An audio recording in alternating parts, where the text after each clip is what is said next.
Hey, y'all. Happy Sunday. You are listening to the Get Right Radio Show with the baddest bitch on the block, Eric Devante. And it's me. I'm a tired bitch today. I'm Kelvin Unique.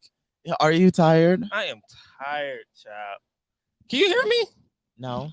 Yeah. I feel like everything just sounds really weird and muffled today. I just don't hear you through my headphones. Yeah, I don't hear me. Are y'all hearing us? Like, that's weird.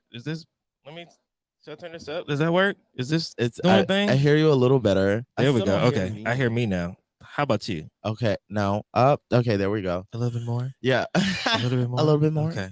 I came here, everything was just touched. Like everything was Omarion. Like everything was just moving. It's like, what is going on? Jesus. You said you were tired? I am tired. Why? What you been up to? I've been waking up early. I've been waking up and doing these 7 o'clock a.m. workouts with Juan, with Cito Fitness. And baby, I'll be up at 7 and in the bed by 11:30. I'll be hooped. Don't you do it before work? Yeah, I usually do it for work. So I get up at 6, go work out with Juan at 7, go to work at 9, and then finish my day and then start all over. I'm so proud of you. I'm happy one of us are. That consistency is going to push you to the top. I hope so. It is. Because now they asked me to host a fashion show for, it's 10-year anniversary for a lot of things at Kentucky State. So 10 years for me graduating, 10 years for my work recording, also 10 years for the Pro Fashionals, which is the fashion organizations on our campus that was founded right before we left. And they asked me to host it.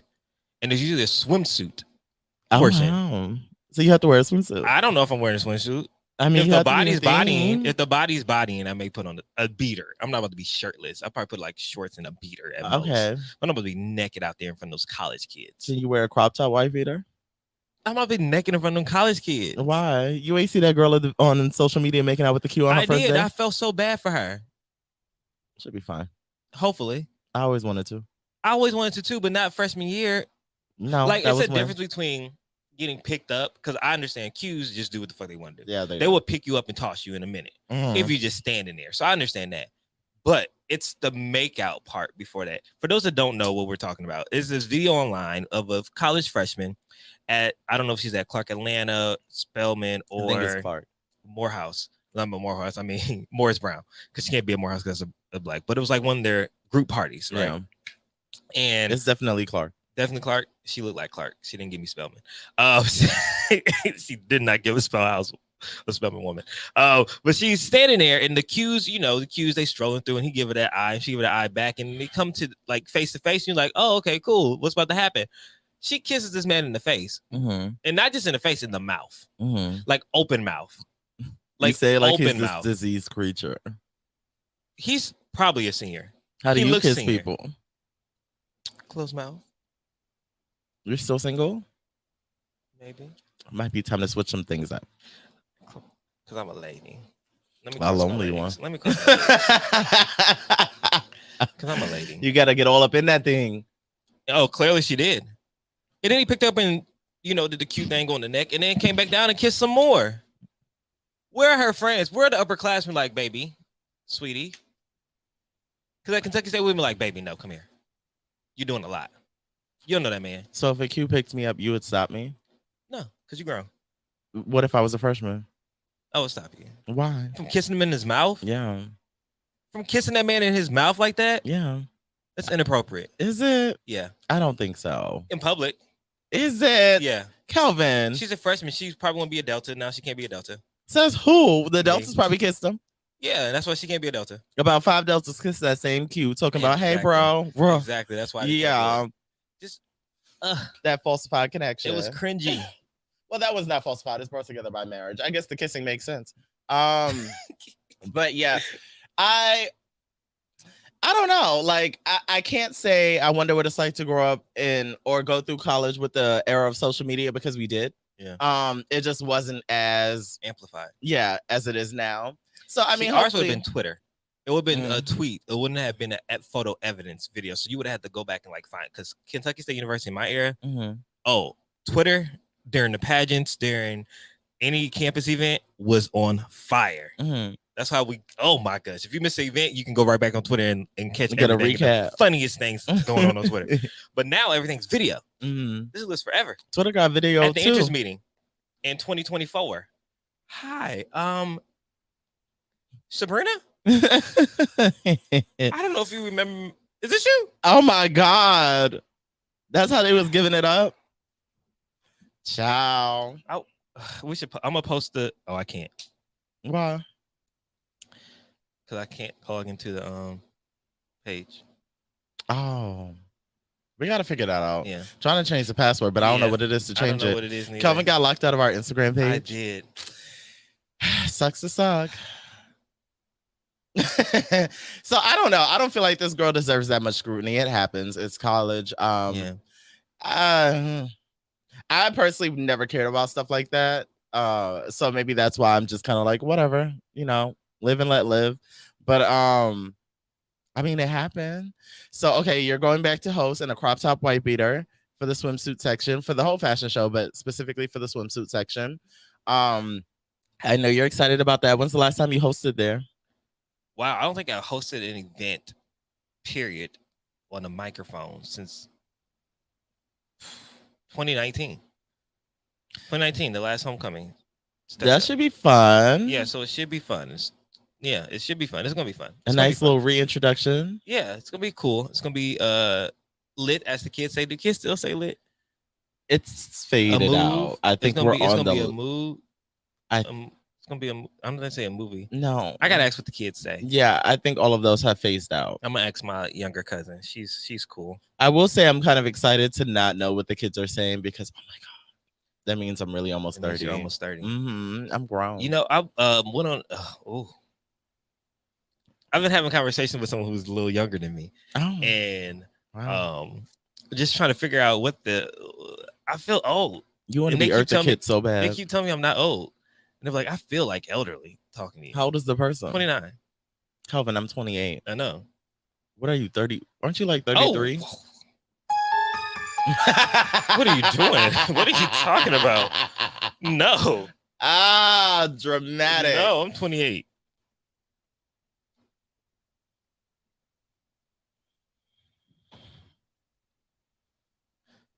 I'm 28, so it's weird talking to an older person. Tell me more about that. You know, it's always like older. You are such a fraud. Sunday just started. Calvin, please start today anew. Oh, no, but it's different. And I think I'm in my mind about it. Why? He's 29. I know. I just be in my mind about it. I was like, how do you feel about like that age difference? He was like, I didn't pay attention to it. I didn't even notice it. Like, you don't act old. And then it's like, you're not old. Right. And it was like, yeah, okay. Where'd you meet this person?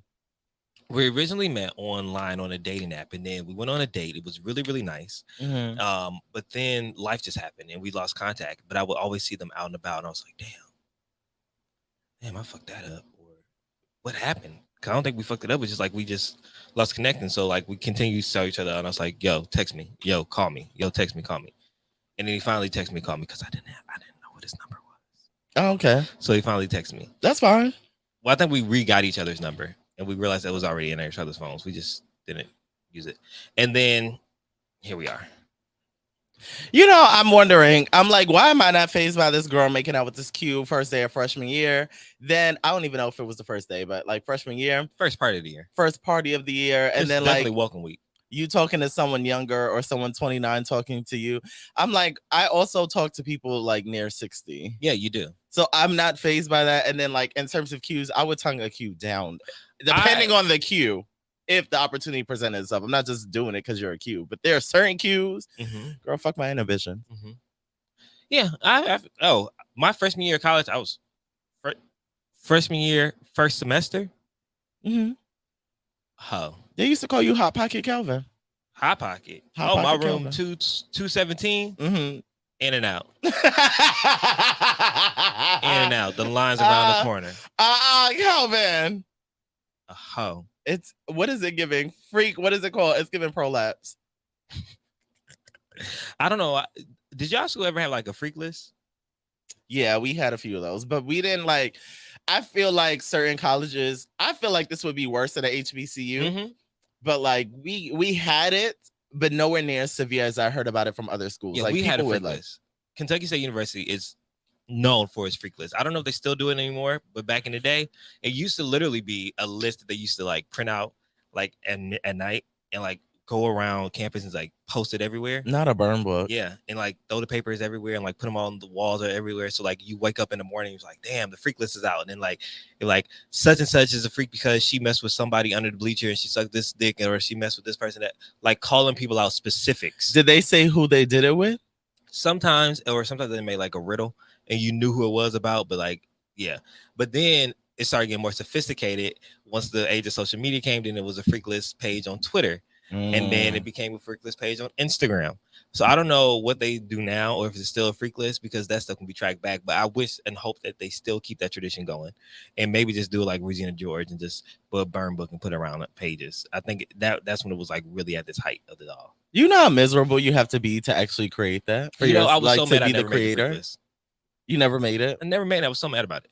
You have to be a miserable bitch to create a freak list and put people's business out there. Because what do you gain from that? And most people either do it out of malice or jealousy. You're not doing it for fun.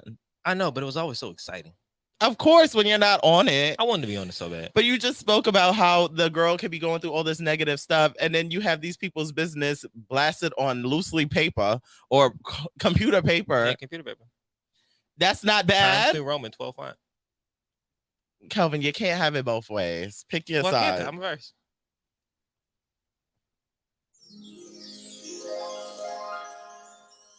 Wrap your week up. It's wrapped.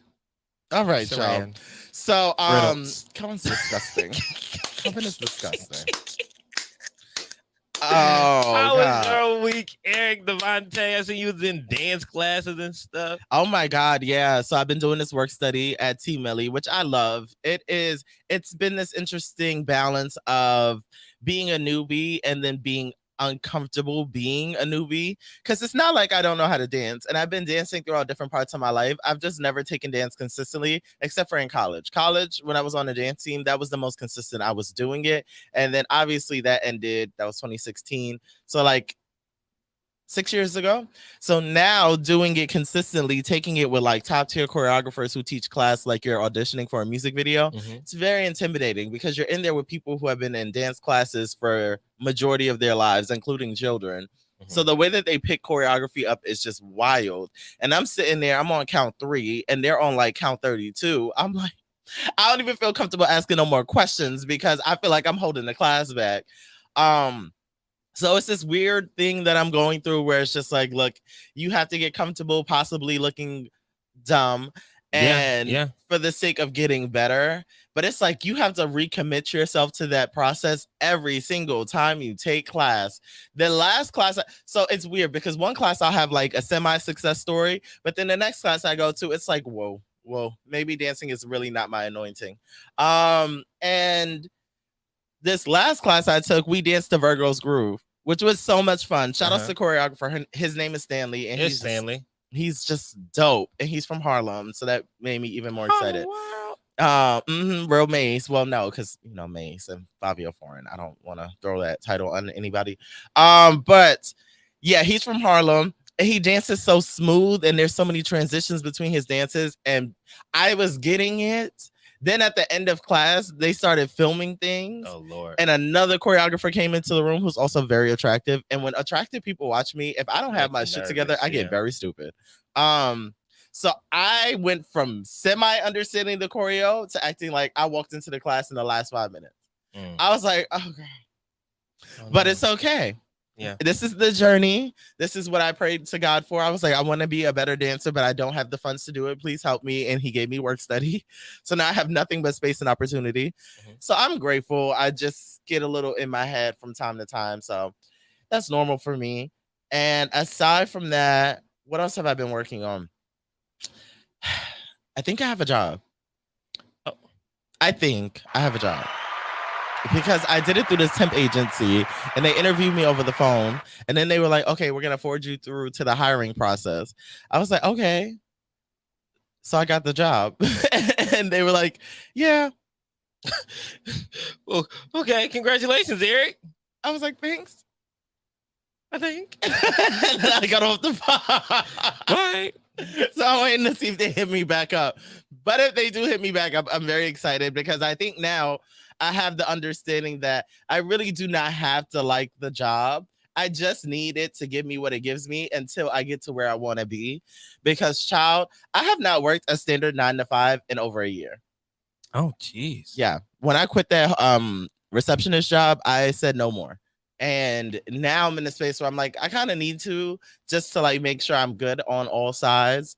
So, I guess age and hopefully that perspective lasts. So that way when I get in there, I'm not like, oh my God, day 2, let me quit, and I don't think I will because I have a lot of things I need to do, pay for. And so I'm excited about that.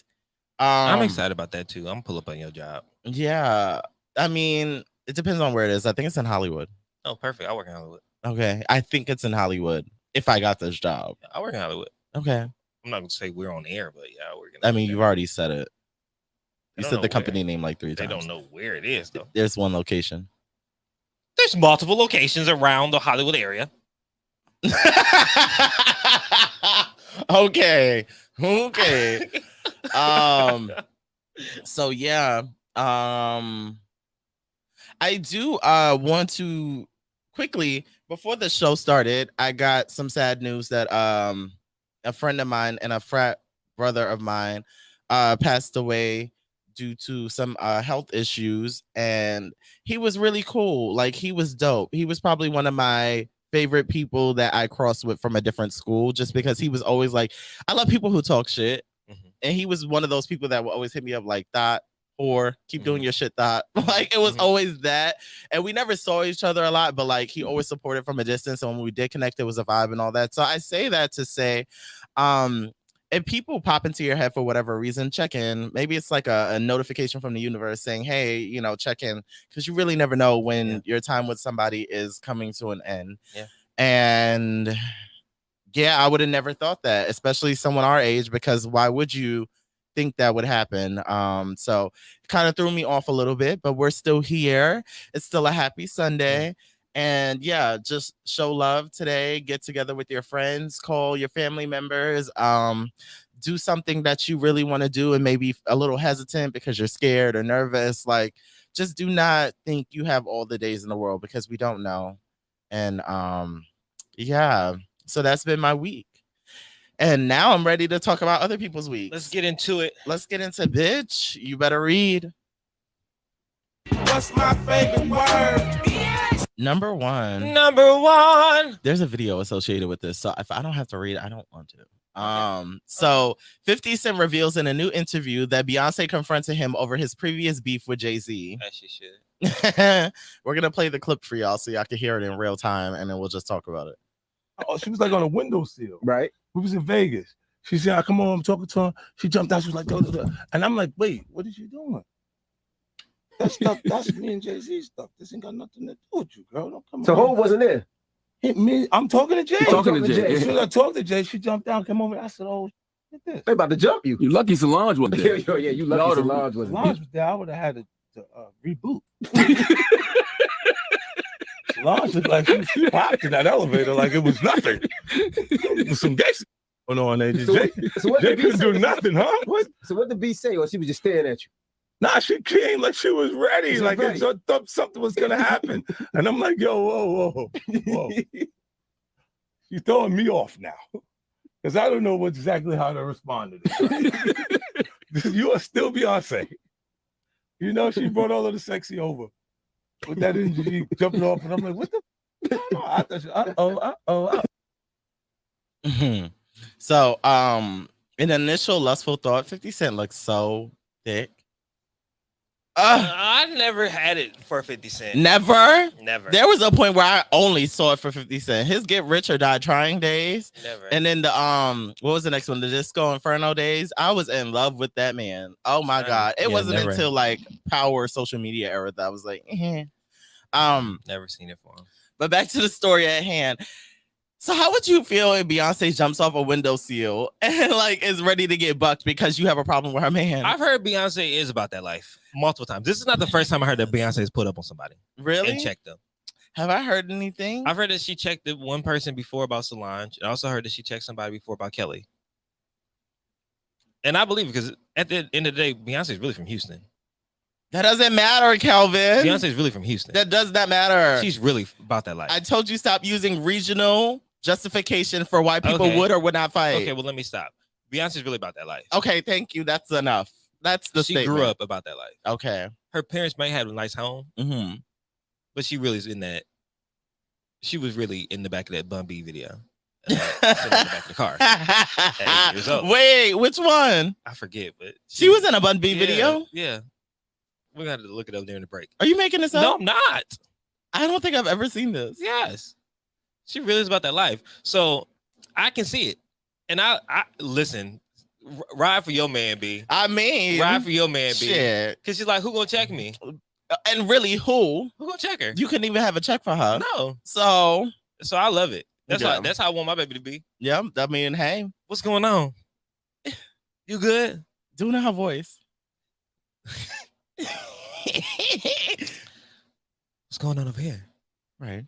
You good, Jay? Because I'll be damned if 52 Cent is gonna be over here talking about you. Well, I be no disrespect, but no disrespect. You already did that. And I'm here to collect the check. Bam! Boom! boom! Boom! Look, BT, MTV, MTV. y'all ready? Let's go. Let's get them. Damn, damn, damn. And then Jay-Z starts rapping. I love that. I love that I do not know anything about Beyonce in terms of her personally, other than her earlier Destiny's Child days from when I was watching interviews, but she's grown. But like, there's so much I don't know. Like her Yeah. jumping off a windowsill now seems like, what are you talking about? I can see it. But Beyonce, like in her 20s, I'm pretty sure this one happened. Like when she was like in her 20s, this is like early 2000s. Mhm. Oh, B was ready. Like when she remixed In the Club. Yeah. She was really in the club. Oh my goodness. She probably remixed it after that. probably. She's like, oh, I got you. Because you know that 50 took that off the radio. Yes, 'Cause it's because doing- Beyonce is going to be bigger. Yeah. Yes. It was doing numbers. And it wasn't even an official single. It was just not. on the radio. And it was like, yo. Mm-hmm. 50 was like, nah, take that out. No. Please take After that they out. said, what's going on? What's going on? What's going on? What's going on? I love that. Do you think she was barefoot when she Oh, jumped? definitely. Mm. Or she probably didn't heels because, you know, she used to run in them. She She's- probably was in full face, makeup, everything. Ran up, literally jumped out the windowsill and ran up on 50. Like, what's up? I heard you got shot 9. Want to get 10? Drag him, Beyonce. Drag him and bust the clip. Would you run up on somebody for you? Would you run up someone on behalf of your partner? It depends. It depends. Like, I want to say normally yes, but it depends on my status in life. Mhm. Because I also have a whole brand, so I have to think about stuff like that. Mhm. Like as you get bigger, it's like when who was it? Eve and Keisha Cole were together, and then Keisha Cole slapped that girl who I think she touched Eve's purse or something. Mhm. You just can't do it all the time. But I think sometimes you get away with it. Sometimes it just depends on your status, and at that point, I feel like if this is early 2000s or after, Beyonce's fine. I think even if Beyonce did it today, she'd be fine. Early No, 2000s and after, she's because if Beyonce fine. ran up on me right now, it was like, Kelvin, I heard you was talking shit on the podcast. Shit, I can't read. I was like, Oh, I'm like, I'm a beehive. I'm so sorry. I would never. what? And I would let her smack me. And I would just stand there. Because it's like, what is there to do? What do you do? Like, you can press charges, but like, do you really want what comes with that? Is it and worth who's it? gonna believe you that Beyonce smacked the shit out of you? When she don't unless even it talk was to on- us. Unless it was on camera. She sat still while Solange beat the shit out of Jay-Z. She didn't throw a punch or blink an eye. No, No one's gonna believe she smacked me. she actually started rocking back and forth and just pressed all the floor numbers. Let the elevator go all the way down. She was like, This no, you comes gonna every hear floor. her. Okay. 24, 25. See, we on the 76th floor. You gonna get slapped to 89. Oh my goodness. Oh my God. So I love that. I And love that too. I can see that for 50 Cent because he's 50 Cent. So number 2. Number 2. Spirit Airlines agent suspended for a physical altercation with a female passenger at a Dallas airport. A Texas Spirit Airlines agent was suspended Friday after a viral video showed the moment he was in a physical altercation with a female passenger. The video made its rounds on social media after the unidentified male agent was involved in an argument with a woman who hurled racist and homophobic slurs at I him. heard it. During the fight at Fort Worth International Airport, he tells her, "You have lost your mind. Don't touch me ever in your life." They continue to argue as the agent tells the woman to stop touching him and to get out of his face as she backs away. Spirit Airlines said in a statement that the employee was suspended after reviewing the video. They say our vendor at DFW has suspended the agent. Spirit Airlines does not tolerate violence of any kind, and we are working with local law enforcement to investigate this matter. It was unclear whether the female passenger would also be charged with assault at the airport, but authorities didn't disclose other details. Based on the video's content, the internet had its own opinions regarding the fight between the male agent and the female passenger, and some understood why the agent fought back. So we don't have much time before our first commercial break, so we can start to unpack this.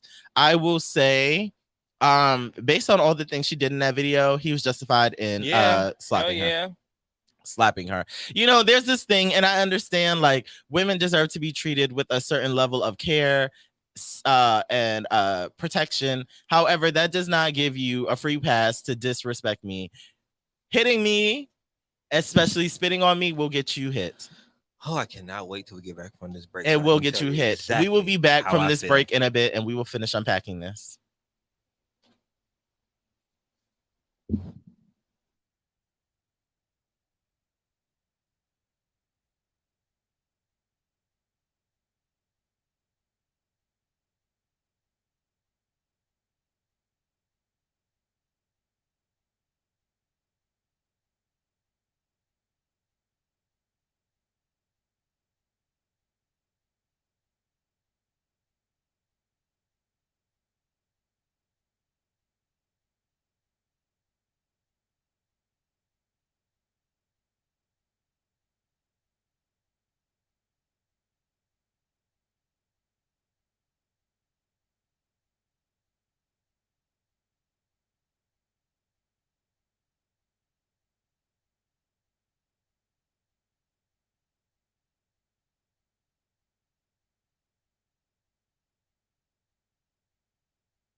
And we are back. You are listening to the Get Right Radio Show, and we are smack dab in Bitch You Better Read.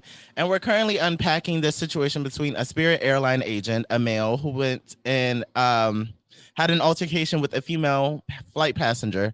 So, yeah, basically what I was saying is that just because you are of the opposite gender does not give you a free pass to disrespect me. Yeah. Do not touch me. do not get verbally disrespectful. Now, if you're verbally disrespectful, I can just match your energy there, depending on how bad it gets. Sometimes I can walk away, but sometimes I don't care to walk away. But what I will say is like my absolute deal breaker is spitting. Oh yeah. Anyone who spits on me, I do not care. I do not. You better be damn near an infant. That's the only way you won't get touched. An infant. Kids don't really have the mental like knowledge to know that that's not okay. Kids do shit like stick their tongue out and like blow spit bubbles. That is different. If you as an adult, teenager, adult, elderly, form spit in your mouth and lunge it towards me, I'm killing you. Probably gonna kill you. Just out of a rage. Just out of a blackout of rage. Yeah, I don't think I've ever been spat on. That's Like that. illegal. Yeah. Disgusting. Disrespectful. Yeah. I don't know what I would do. Like I don't know how I would handle that situation. But I do believe this. I don't believe that ladies should be putting their hands on men. I don't feel like people should put their hands on people, period. Keep your hands to your damn self. You can say all the shit you want to me, but don't touch me. And then for her to touch him, and then when he retaliated, all the men want to get up and like, no, bro. Where the fuck were all y'all at when she was antagonizing and doing the most to him? Calling him a nigga. I don't think All she's that even stuff. black. She's No, not black. She's not black. She's not even close to black. Let me not even question No. it. Then called him all types of F words. Yeah, and then smacked him. Yes. So then when he finally retaliated, then that's when all the guys, bro, no, that's the one. Okay, and if you hit me, I'm hitting you back. That's self-defense at this part. Coming up with saying, I don't know you. I'm not about to just try to him. You got me fucked up. That's Kelvin and whoever rolling around the airport. You got me fucked up. And I hate that society has set life up in a way that makes you think that we should tolerate disrespect as men from women. I'm not tolerating that shit from anybody. No, I'm not. No. I'm not looking to fight anybody, male, female, whoever. I'm not looking to fight anybody, but I'm also not tolerating disrespect from No. anyone. As you shouldn't. No. I don't know what that old ass ideology is. Like, she's a woman. You're a man. You shouldn't be putting your hands on a woman. No, the woman should not be putting her hands on a man. And if she wants to screw up and buck up like she's a nigga, guess what? Get ready to rumble. Call in the ref. And I get We go it. 12 rounds. 12? 12. Off the windowsill. Off the windowsill. Period. B. I get it. I get why it was put in place because women are supposed to be like allegedly physically inferior to men by genetic design. But I'm like, that's not always true. I know women that can bench press way more than my ass. Yeah. So I'm like, at the end of the day, no one is getting a free pass to disrespect me. I don't agree with men who feel like it's okay to boast their chest up at women when there's conflict. I feel like you should have the wherewithal to separate yourself. Yeah. But I don't think that if a woman just the same thing Aaliyah said in Romeo Must Die when Jet Li was fighting an Asian chick. Look, I don't know how it is in China, but in America, if a girl's kicking your ass, you do not have to be a chump. Thank you, great one. Okay. So, like, yeah, Okay. that's unacceptable. Yeah. That is unacceptable. So I don't know. Since he got suspended, I'm hoping that she loses like flight privileges, at least with Spirit, because I mean, like, she would need to fly eventually. But like, I hope that she's getting some type of consequence, because if not, then this just continues that old narrative of women can do whatever they want to in regards to men physically, and then there's no repercussions. And I think the same thing translates to rape culture. Yeah. When women do things against men, men are supposed to be the stronger being and or supposed to be somehow turned on by that. Yeah. And I'm like, yeah, I don't understand what this whole physical leverage is that women have in the court of law over men, but weird. It's weird. It's weird. It's very weird. Same way men get locked up and all that shit, women need to be locked up and all that shit. Yeah. Same way women go to therapy after that, men need to go to therapy after Yeah. that. Like, stop creating these weird tiers. We're all people. I don't know. This world's ghetto. Number 3. World Health Organization asks public for new name suggestions for monkeypox virus due to negative public reaction to current name. Are the monkeys offended? Ciao. Did they talk to the monkeys? Let's see what's going on, because honestly, I just saw the headline and was like, okay, this sounds right. Earlier this week, the World Health Organization urged people not to attack monkeys due to fear of contracting the monkeypox virus. That sounds counterproductive. If you don't want monkeypox because you believe touching a monkey will give it, why would you attack? I'm going to finish the story. As they discuss plans to potentially rename it, now the organization is doing just that. It was just confirmed that WHO is officially renaming monkeypox because of the increasingly negative public reaction, and they want your help. As monkeypox continues to rapidly spread across the globe, there have been endless incidents of people reacting negatively to its name by acting out in harmful, discriminatory, and even racist ways. In an effort to stop it, WHO has decided to formally rename the monkeypox virus, and they are asking for the public's assistance, courtesy of an online forum. Via statement, the health organization said WHO is holding an open consultation for a new disease name for monkeypox. Anyone wishing to propose new names can do so. The new online forum will be open to everyone, and they will be able to submit any new names for monkeypox they would like. However, WHO neglected to state when the official name change would be publicly announced. The renaming decision was made following a meeting this week of multiple scientists as they aim to avoid causing offense to any cultural, social, national, regional, professional, or ethnic groups and minimize any negative impact on trade, travel, tourism, or animal welfare. Additionally, WHO revealed that 2 other families of the monkeypox virus have been temporarily renamed using Roman numerals instead of being identified by their geographical region to avoid any further stigmatization. So what monkey was offended? What monkey said, you know what? I'm speaking for all monkeys and all our people and saying that we are being discriminated against by being called the monkeypox. I'm wondering. I'm like, I don't think that this is even supposed to look like it's an offense to monkeys. But now my question is this like some hidden black insult? Because it's saying, and I hate to be Dr. Umar. Yeah, like what ethnicity is a monkey? Picture me as Dr. Umar. Like, I'm a little confusion. Just squinting because they're saying they are trying to avoid offense to any cultural, social, national, regional, professional, or ethnic groups. What people are y'all talking about? I understand that we are an evolved version of monkeys, but something about this don't sound right. Talking about me. Something about this don't sound They're right. not talking about Kelvin Unique. I don't give a fuck. I just got vaccinated. I'm not vaccinated. Do you want vaccine? Do you want like vaccination information? I kind of do, but I kind of don't, because I don't want to keep shooting my body up. I feel the same way, but I don't want that shit on me. I don't want that either. Yeah. And only got the COVID shot because I had to. Child, I'm not taking no risks. And also the ease that you can contract this with just by like rubbing up against somebody. I'm so terrified of it. I don't want to deal with that. I show way too much skin. Ted Watkins Memorial Park in Watts, y'all. Walk-ups, 11 a.m. to 12 p.m. every day. Okay. Get your monkeypox vaccine. I gotta go to Watts. Yes. Oh, Release the trade. Release the bullets. I ain't trying to I mean, hey, get monkeypox or get shot. it's a cost. Get a shot or get shot. This is, You gotta pick your battles in this life, Kelvin. Oh, jeez. You gotta pick your battles. So yeah, I don't know. Something about this story is weird. On top of it, I think it causes confusion because there's already so much. First off, monkeypox is a new conversation for right now. The disease formerly known as monkeypox. Right. Right. And there's still a lot of misinformation being spread. So now by abruptly changing the name, you're confusing the conversation. The people are already confused, so you're causing further confusion. What's happening? What would you rename monkeypox? I wouldn't. I'll rename it the Get You Gotcha. Oh, that's catchy. The Bump Bump. I don't like that.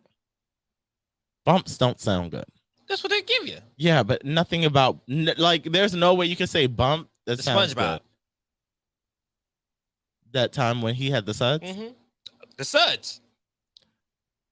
It doesn't sound He like the had the suds thing suds. though. It doesn't He sound like the had suds the open pores. He had the fever. He had the Suds. SpongeBob. I'm sorry. I don't want to come for your community. thing. Right. I don't want to put this on your ethnicity and your cultural background. Yeah. But it seems like you originated the monkeypox and called it the Suds. So if you want to call it anything, call it the Suds and blame SpongeBob. I'm actually gonna call it the Boots. Why are you calling it the Boot? Dora the Explorer's partner was a monkey, and his name was Boots.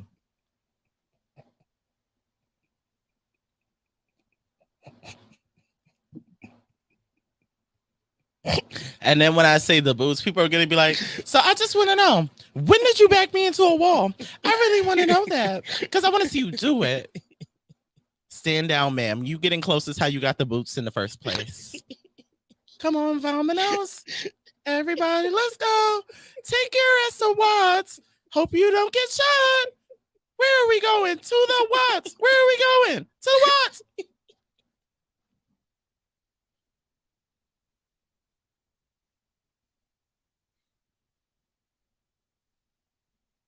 I think I'm on to something. I don't have anything to say.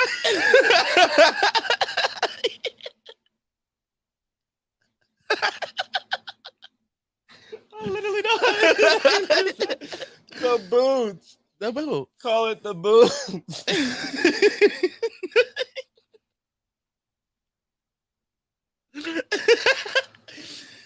I'm on to something. I want my check in the mail.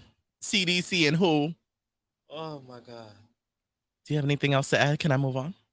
No, go. Okay, number 4. Go. Number 4. Ari Fletcher isn't here for people using a ghost filter to scare kids inside of locked rooms. Ari Fletcher takes pride in being a mother to Yo Sean, whom she shares with rapper G Herbo. Over the years, she's expressed her love for her only child and son on her social platforms. This year on his birthday, Ari thanked Yo Sean for teaching and showing her every single day what love truly is. With the same love for her kid in mind, the mega influencer shared her thoughts on a trending ghost filter people are using to scare kids on video. The TikTok filter features a bright blue ghost with red eyes and a red mouth. Along with a frightening look, the filter floats back and forth on the screen with a creepy echoed laugh. People on TikTok are leading children to rooms like bathrooms or bedrooms, setting up the camera and front-facing view, applying the filter, and sneaking out of the room. Eventually, the ghost filter pops into the screen as the children look on. Some kids appeared unfazed by the filter, even opting to throw hands in defense. However, an overwhelming reaction in the videos includes kids crying, screaming, and clawing at closed doors. Yeah. Well, unlike the folks posting the videos, Ari doesn't see the humor in participating in the viral challenge. She says, "I don't think it's funny when people scare kids. The whole little ghost filter and leaving y'all kids in the room is pissing me off so bad. I don't know. I just don't think it's funny at all. Maybe I'm too soft, but I ain't playing with mine like that." I also don't think it's funny Hold on. I don't know why people call me during this time. during this Someone time. just FaceTimed me. It was like 3 years we've been doing this. This is episode 265. We've been doing this almost 5 years. Yeah. Like, 265 stop calling me on Sunday mornings. Stop. from 10 to 12. Yes. Do It y'all ain't not changed. care about what I'm doing in my own life? 265 episodes. Let's clap for that though.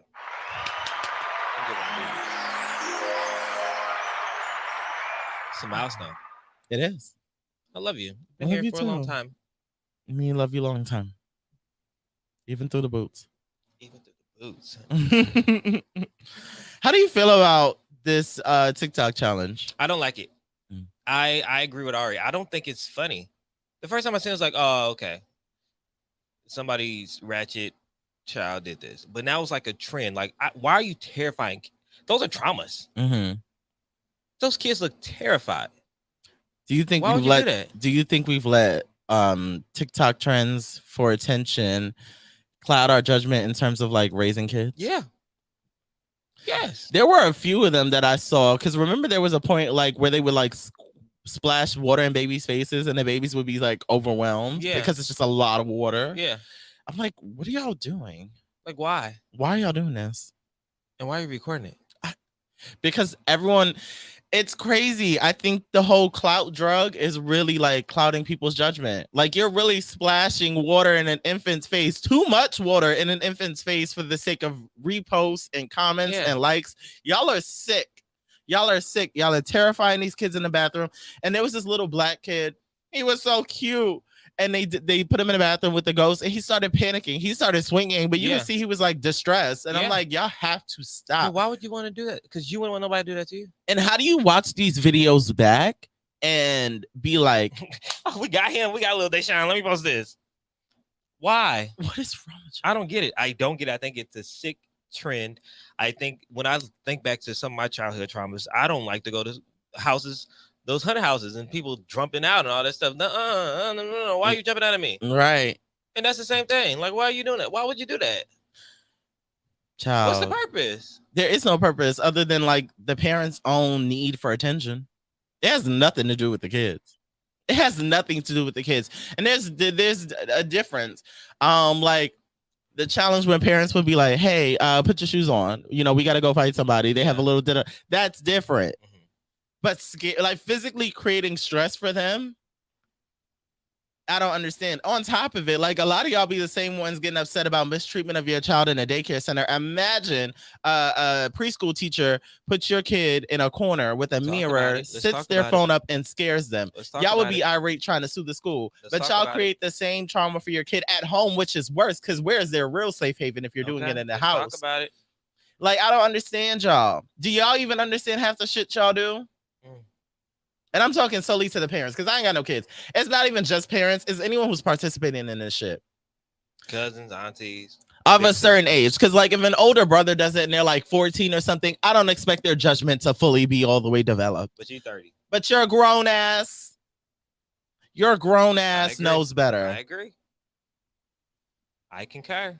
Like some of y'all really did not get attention from as a child, and it shows because y'all do anything on social media. Anything. Number 5. Real Housewives of Beverly Hills star Kathy Hilton blames terrible vision after mistaking Lizzo for Precious. Kathy Hilton was at this. Hold on. Shut the fuck up. You don't believe she has terrible vision? You can read the story. I'll tell you how I feel afterwards. Okay.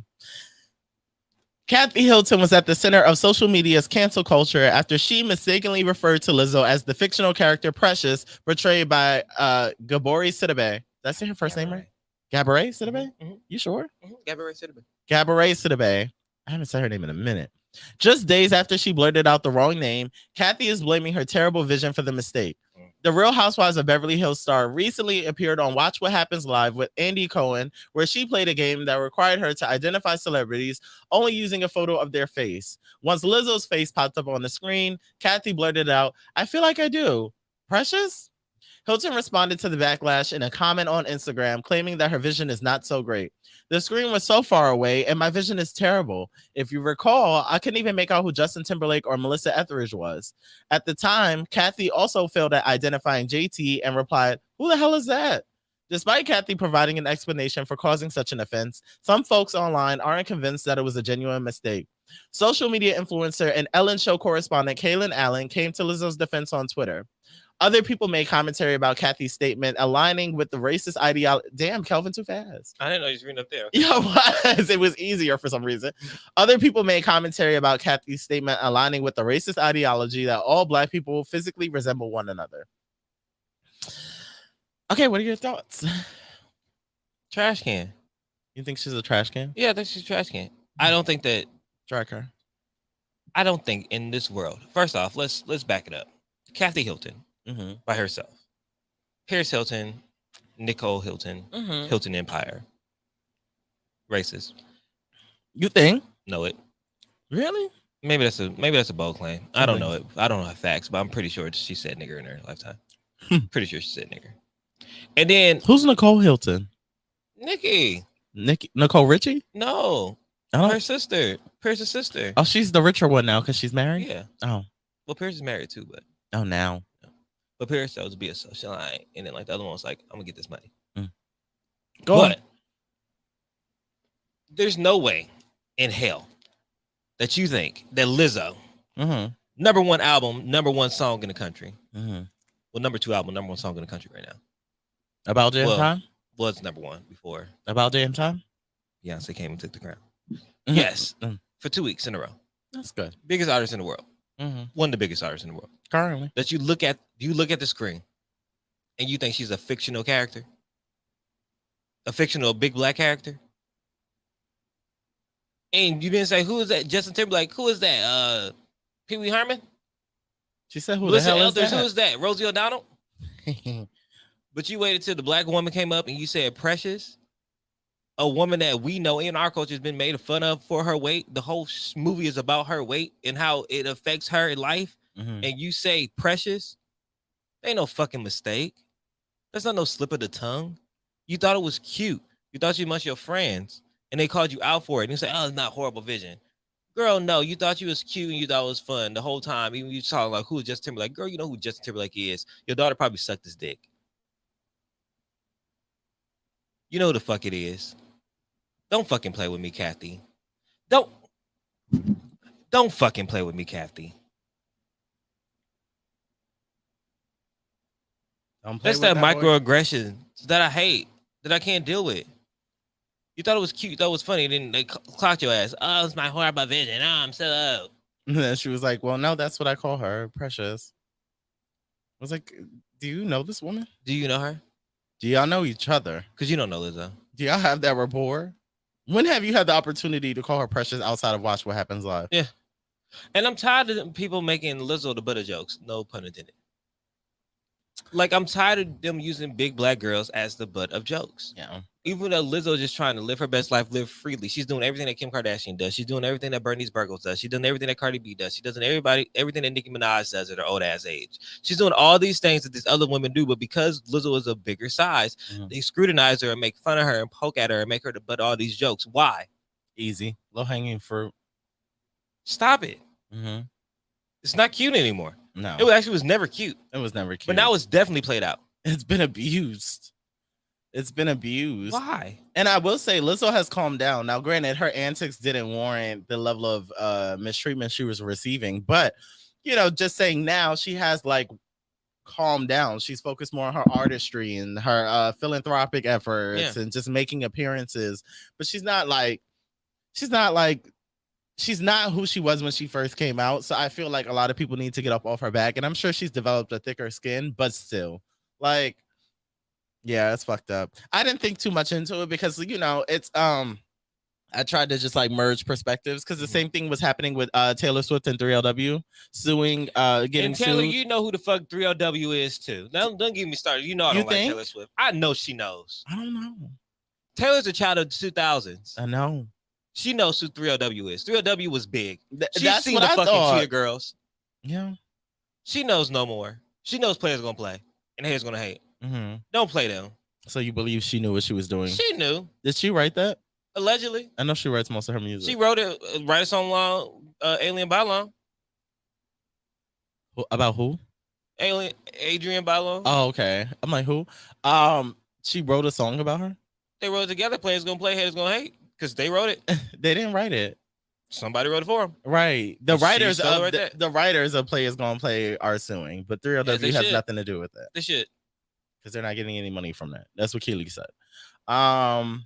But yeah, I was saying that to say I was like, maybe she doesn't know who that is in her own white bubble because it's like,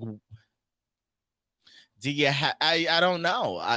To me, it's possible that she does not know who Lizzo is, but it's also very possible that she just wanted to take that moment to dig. So I don't know. I can't prove it. Out of all the black women in the world, she could have said that was. But who would All she the have black listed? women. All the black. Kelly Price? Oprah, Loretta Devine. I don't feel like she would Tampa know Man. Loretta Devine. I'm trying to think of people that she would actually know. She knows what she could have said. I don't know who that is. That's what she could have said. I don't know who that is. Yeah, that would have been a better Why response. y'all keep playing me this game? I don't know none of these people. That would have been iconic. I want to play this chicken shit game. I Look, don't know these Precious, people. But to put a name on it, but to Mm. put a name that you know. She didn't say, "Oh, who is it? Naomi Campbell." She said, "Oh, who is that? Tyra Banks." She chose somebody who has a character Mhm, because she didn't say Gabby. She said Precious. mhm, So she's seen the movie. mhm, She knows the movie's about. mhm. She chose a character, a fictional character that has a negative connotation to label Lizzo as that. That's not no mistake. Damn. Drag her. How would you have felt if they put that picture of Lizzo up and she was like, Luther Vandross? Same thing. You would have felt away? And it may be me being biased, but I don't like, you can't joke about other people. outside your race. If she would have said I that, think that's what it is. if she would have said that Melissa McCartney was Rosie O'Donnell, I would have laughed. Then if she would have said, "Is Lizzo's precious?" How would you have felt? If she had started with that, It would have been equally jokes because it was even jokes. I get that. It wasn't racially motivated. Yeah, You know what I'm you saying? just fucking everybody You up. fucking everybody up. Yeah, It's- that's everybody right. can get it. Yeah, which But would have you- been iconic. You waited and said, "Black bitch, precious." It's not far fetched. It's not far fetched. Can't prove it, but it's not far fetched. I give you that. I give you that. Kathy, I'm never saying that at Hilton in my life. Period. Okay. America Best Me. Is that hurting her or you? I don't know. I thought about it after I said it. I don't know if I want to cancel that. Yeah, I think you should. Oh Lord. Every reservation you plan on booking, Oh Lord. cancel it. I like the Hiltons too. Yeah, I don't. Always are so nice. America's Best way to throw yourself off the Yeah. window. I guess I just said the Marriott. I like Marriott's. Yeah, that's fine. I said the Marriott. That's okay. Or the W. But not America's Best. If America's Best is representative in a hotel, Till you do right by me, every Hilton will have roaches, bed bugs. give them whoopee teas. Oh my god, it's the extended middle finger for me. I can't wait to see The Color Purple, the musical. Oh I my may god. be dumb, I may be ugly, but I'm here.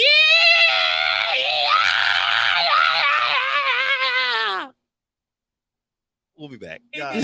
Ugly, but I'm here. You're seriously watching porn by yourself? Oh, wait, that's the wrong script. Oh, that's right. I'm here to talk about the Primos Chidos radio show, live every Thursday at 12 from the TGN Latinx station. Make sure you tune in for some laughs, maybe some crying, and definitely some stupid takes. I'll see you guys there. Birthdays are meant for celebration. And when it comes to celebrating, Flour and Sugar never misses a beat. Offering custom cake designs to fit any special occasion, your cake will be the talk around town. From sushi cakes to perfume bottles, everything is always edible. With flavors like Oreo, banana pudding, and our top flavor, strawberry shortcake, I can't miss. Order your special cake today by email at flourandsugarla@gmail.com or visit our website at flourandsugar.store. Or if you want to see new designs, follow us on Instagram at _flour_and_sugar_.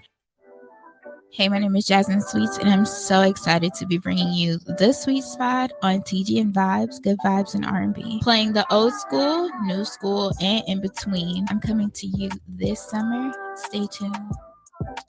Hey everyone, it's the Primos Chidos. Hopefully you're enjoying this show, but if it sucks, be sure to check out our show, live Thursdays at 12. Yeah, join me and my sister and basically my brother as we discuss everything from immigration to ejaculation. If that sounds interesting, then we're the show for you. Warning, the following podcast features discussion of sensitive topics, graphic content, and uncensored stupidity. Unless otherwise stated, the featured content is not discussed by professionals or experts. TGN and the Primos Chidos must advise against taking anything said on this program too seriously. Viewer discretion is advised. Manuel Jones, also known as Zach, the original Black Ranger. Hey, and make sure you're checking out TGN Radio. Hey. Peace, family, brother Reza. I'm here. You already know I'm checking in with TGN Radio, Black owned, so you already know that's where I'm at. Tap in. Hey there, business owners. Don't miss our limited time offer. Advertise on the Good News Radio as low as $2 per commercial slot. That's right. Promote your business up to 4 times a day, every day for a month on live radio. If you're interested, email us at contact@tgnradio.net. Once again, that's contact@tgnradio.net. Hey, what's up, business owners? Are you looking to take your business a step forward? Are you looking for more people to know what you have to offer? You are in luck. The Good News Radio has a special deal for you right now. You can get a commercial slot 4 times a day, every day for a month. If you are interested, email contact@tgnradio.net for more information. Oye, locos, this is Rennie with the Brown Skin Investors, helping communities of color learn more about financial literacy. Catch us every Wednesday at 8 p.m. on TGN Latinx. Are you single and ready to mingle? Well, you may not be, but now here's your chance to purchase an We are back, and it is time for the topic. Oh my gosh. Where's Right the to mouse? the t ta ta, right Where's to the the mouse? t ta ta, right to the t ta ta, honey, Miss Honey. Honey. Flashing lights. Like, let's just fill the space with random banter.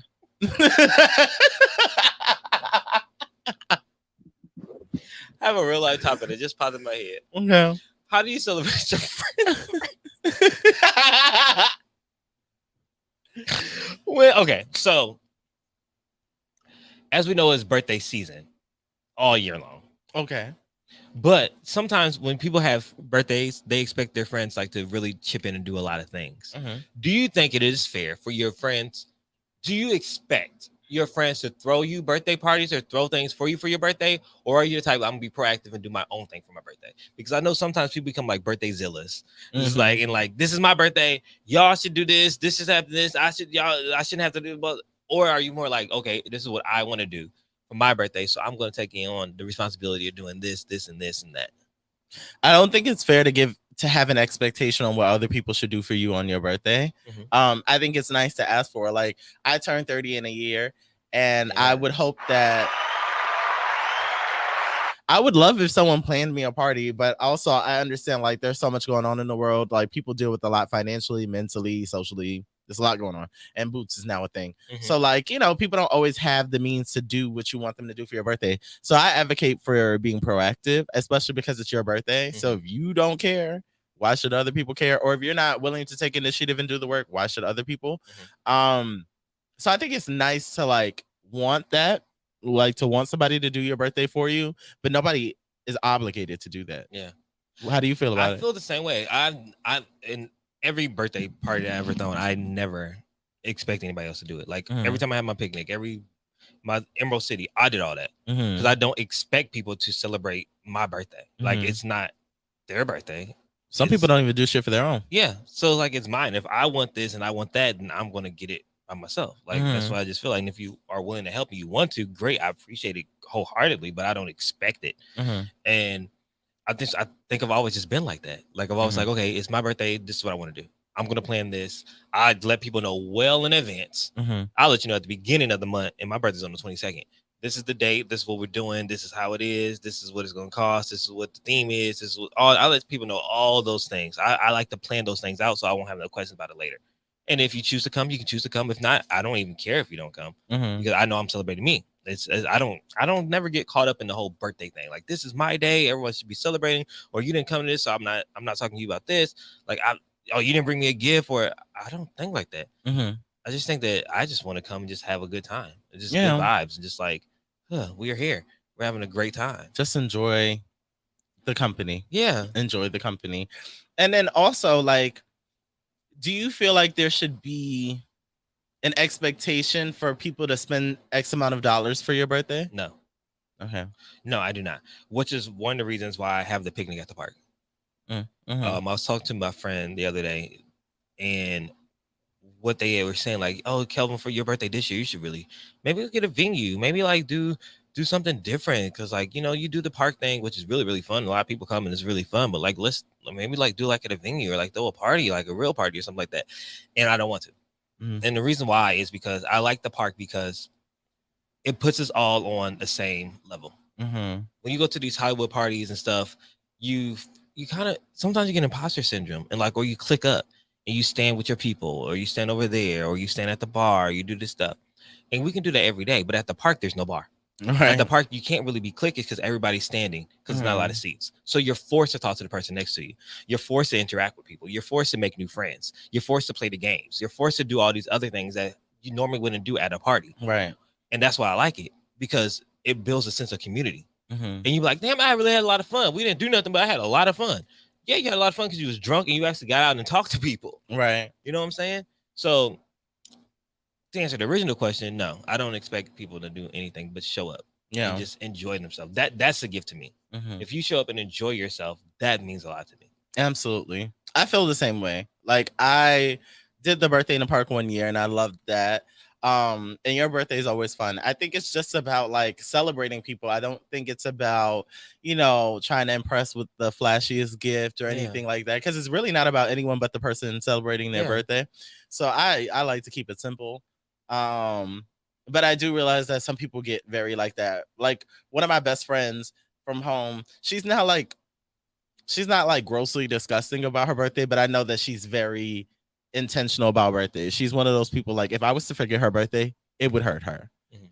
Which I understand. Some people are just like that. Me, if you forget my birthday, I'm just kind of like, I guess it depends on how close we are, but I've had like my closest best friend like not hit me up on my birthday for personal reasons, and I didn't feel away. Because I'm like, I don't always remember people's birthdays. So for me, it's kind of just like, it's just like, it's fine. Thank God Apple has that update now. When you text someone happy birthday, it puts in your calendar. Yes. I'm like, if you're good to me 364, the majority of the 364, if you forget my birthday or can't make it or can't afford it, I'm not holding it against you. Shit, life happens. It's fine. Yeah. I don't know. I've never been the birthday zilla. Like I will have one thing.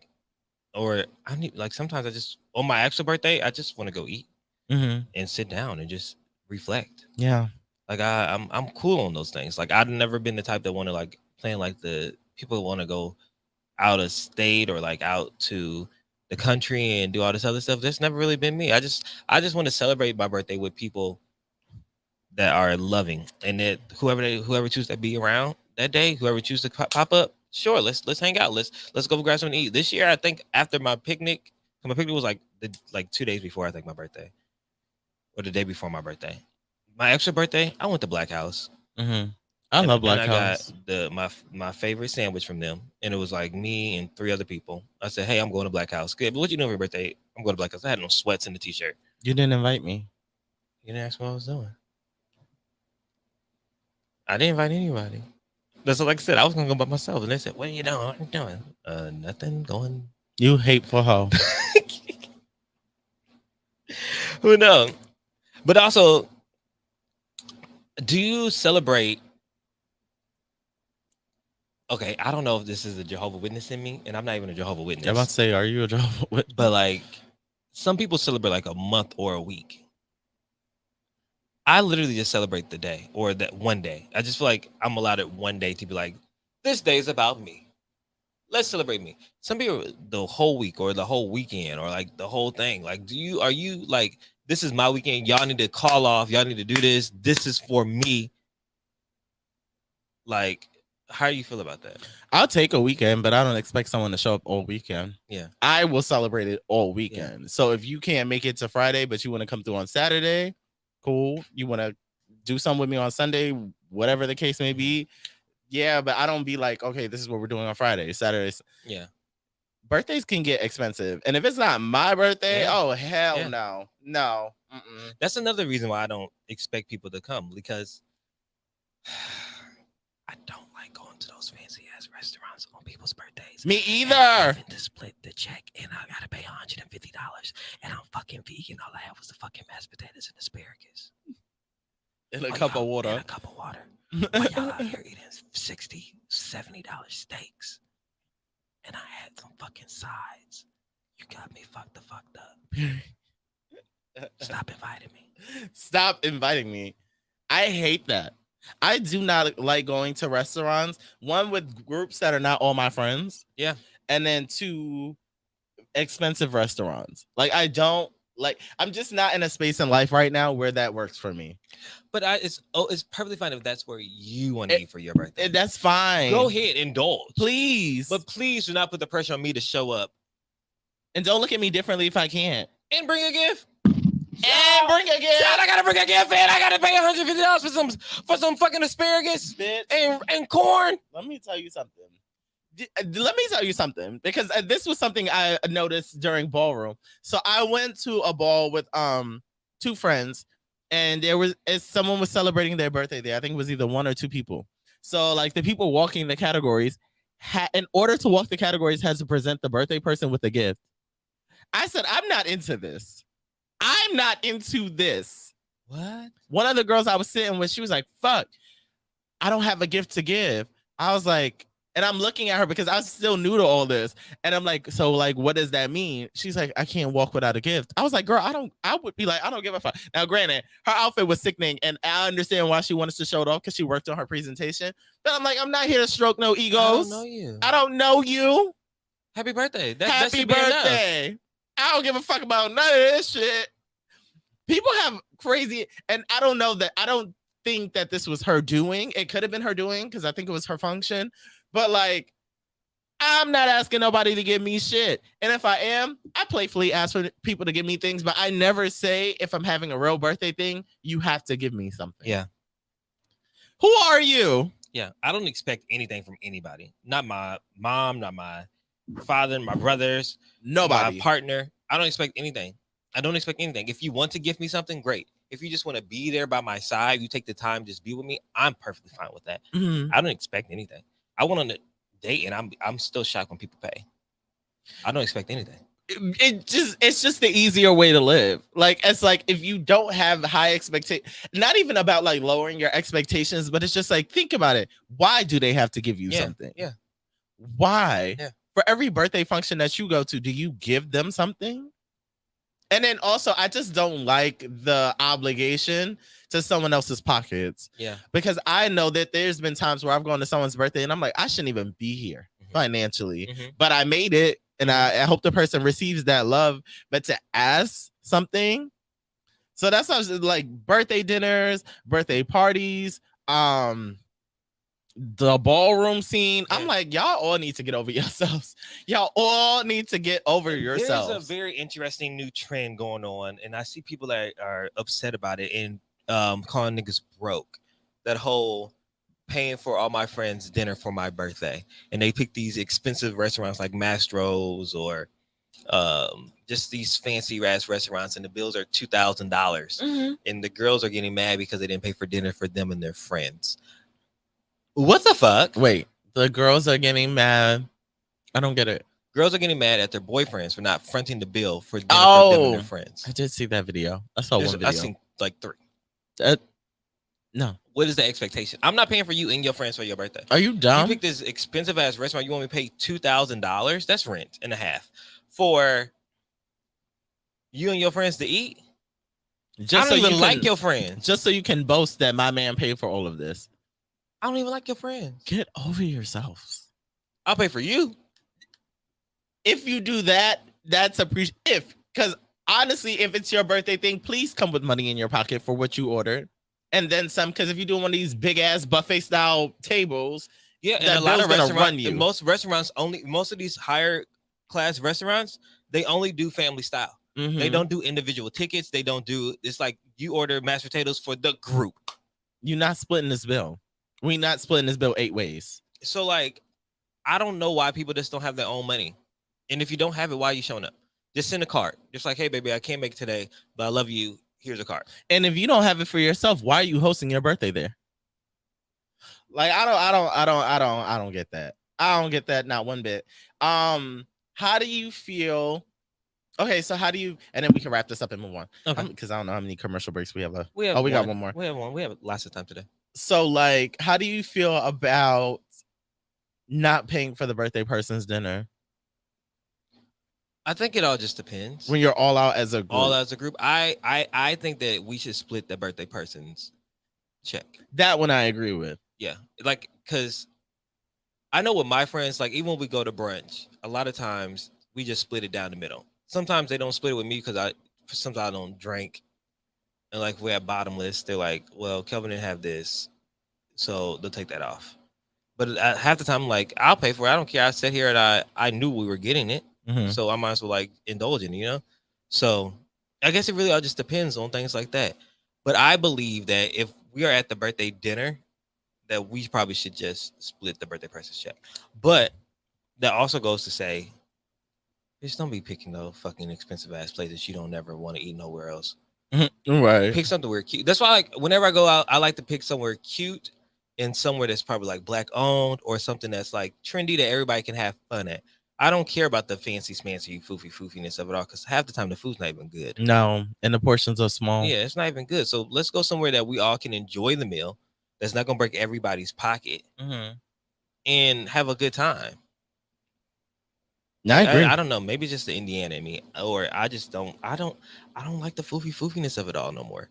Like that shit used to be exciting when I first moved here. Like, oh shit, we're going. Oh snaps! Like, but now I'm just like, child, where y'all want to go? Let's go to a Black House. Let's go to Joey's. Mm-hmm. You know I love a good Joey's. You love Joey's. Yeah. Still waiting for your sponsorship. Oh, hello. I've never been into fufu shit, like ever. It's just because when I go to eat, my mind is set on eating. Yeah. I want a lot of food and make it nasty. Mhm. Tiger voice. Mhm. Like I want that plate to just be like, I'm overwhelmed. Mhm. So when you give me some fucking garnish, a strip of steak, and one mashed potato, Yeah. I'm livid. Yeah. For $79.95. Yeah. What am I here for? I'll burn this restaurant down. To Give the me some ground. black tape so I can put it under my left eye, and I'm burning Okay. this bitch down. Okay. Where's my food? Because I don't get it. So but I've never also, been into but also, because I was just talking about this the other day on the date. It's so fun. I gotta show you. The 29-year-old? I'll show you in a break. I'm excited. I need to stop talking about him though, because I don't want to jinx it. I feel that. But no, I think that I get why we do it, because there is a sense of Black excellence and Black opulence that we don't really see every day. Mm-hmm. And it's good to, there's a trend on Twitter called like Black girl glamour or Black girl something, and it's like Black girls doing glamorous things, like going to fancy restaurants, going on these trips, and doing these things that normally wouldn't see Black people do.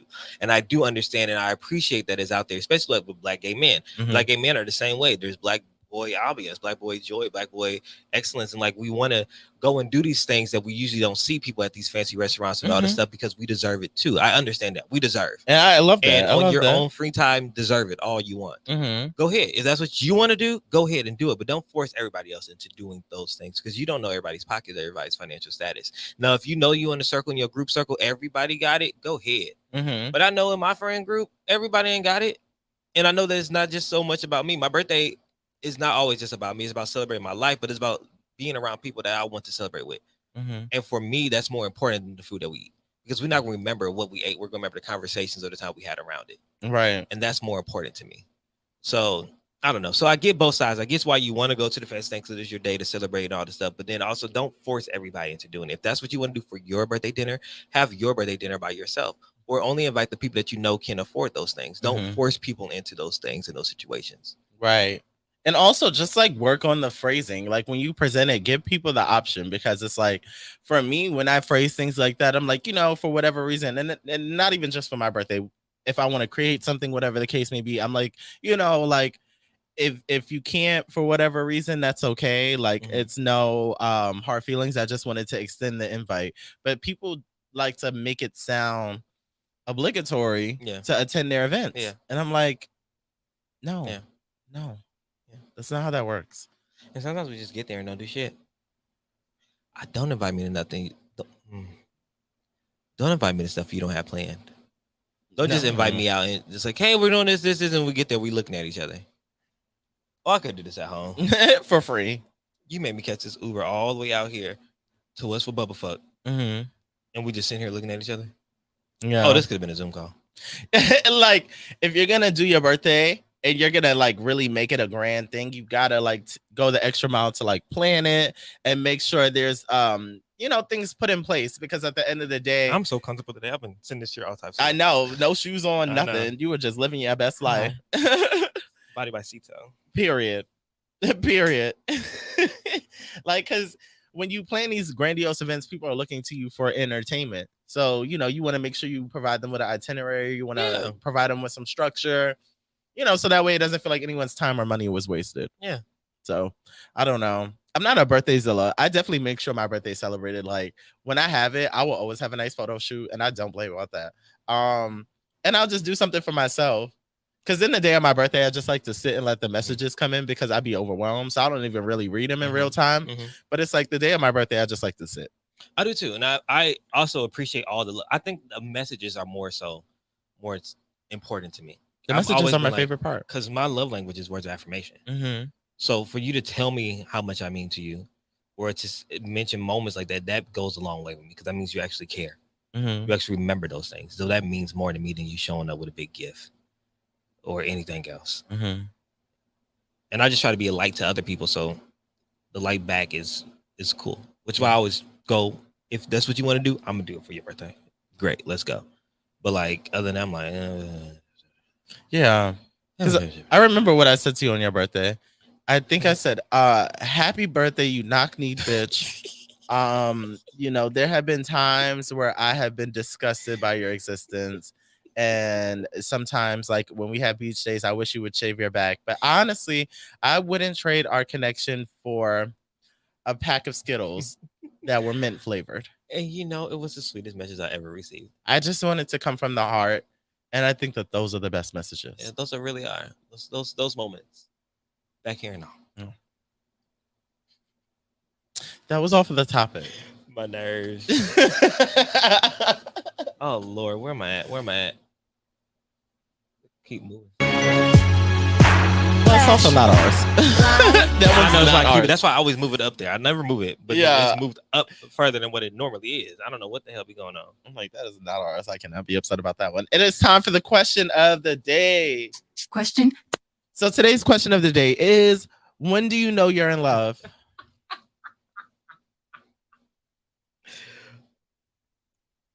Huh. That was the I had a question. conversation about this yesterday too. That's weird. Wow. It's really weird. I'm a mind reader. Were you in a car? Were you riding with us? Are you tapping my phone? Answer the question. You know you're in love when you care less about your opinion and how you feel and more about how it affects someone else. You feel selfless. You feel like I can survive without this because I want them to have this. Mm-hmm. I can put my ego aside and swallow that pill that I don't want to because it means less about me winning and more about being or doing what's right. Mm-hmm. It's the act of not wanting, but needing and craving someone's presence. I was talking a little bit about the difference between sexual urges and intimacy. Mm. And I think that goes into love. Like, I think a lot of times we confuse the two. We want to be close to somebody. We want to be one with somebody. And sex is the closest way you can be one with somebody. You're literally one. You're connected as one. You're inside somebody. You can't get no closer than that, you know? Amen. But sometimes we confuse that want for sex with the need for intimacy, just somebody being close to you. The subtle hugs, the subtle kisses, the subtle touches. You don't need to have to be sexual and penetration, but it's just the urge just to be close to somebody. And I think it's kind of like what love is. It's that intimacy of it all. It's the needing and wanting to be near somebody just because they're them.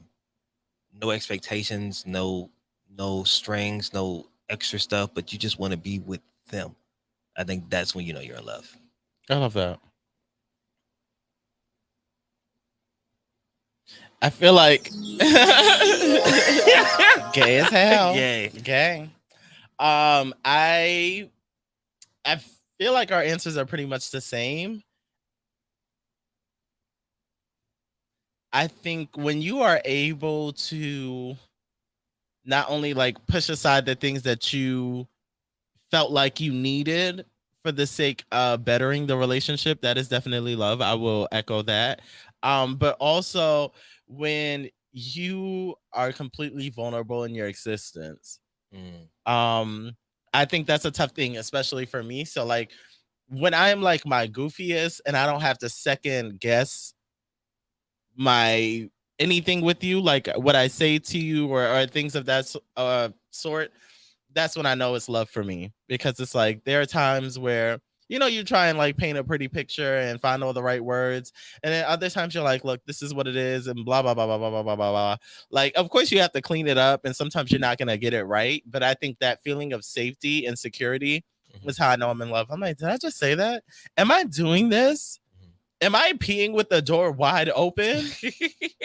Oh wow, I really feel safe here. Like those things. Like if I'm fucking chicken wings up in front of you, I must be in love. Yeah, because I don't like eating chicken in front of people. Yeah, I get very niggerish when I eat chicken in front. You down to the bone. Yes, so it's like if you're watching me eat, it must be love. Mm-hmm. Because I'll clean it up. Mm-hmm. I will clean it all up. And then once you get to that side of me, you're like, what was this in the early part? A facade. It was all a lie. It was all a lie. This is the real deal, baby. You in the hood now, Okay, baby. okay, okay. So, yeah, that's it for me. I get that, and I think that it's interesting when you finally reach that part of a relationship. Have you ever felt like you were actually in love? Have you felt like you reached that part where it was less about you and more about the other person? Have you felt genuine love yet? As best as I understood it for the time. Mm-hmm. I'm pretty sure my next experience would top all the ones I've had this far. But have I come in contact? Yes. My first person taught me that love is not about what you have. Mm-hmm. It's about your natural essence and energy and what you're willing to offer the partnership. Mm-hmm. And that was special to me. And then my second one, it just taught me about just living in it,